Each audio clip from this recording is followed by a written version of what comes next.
Today I'm going to show you how to build a chainsaw mill that will attach to your chainsaw with just a 2x4. But before we get started, don't forget to hit that like and subscribe button so you can see more videos on the channel here.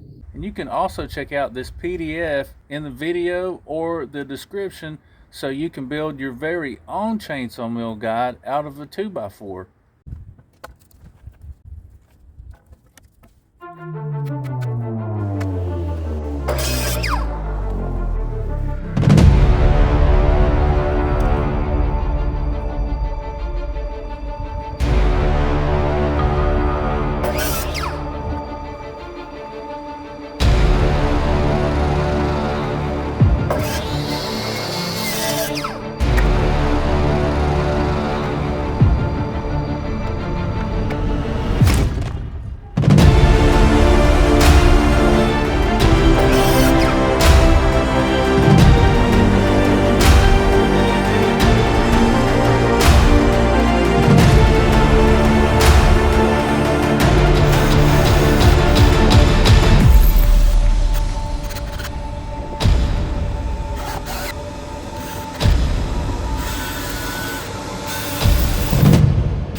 don't forget, you can check out this PDF in the description or the video so you can build your very own 2x4 chainsaw mill cutting guide.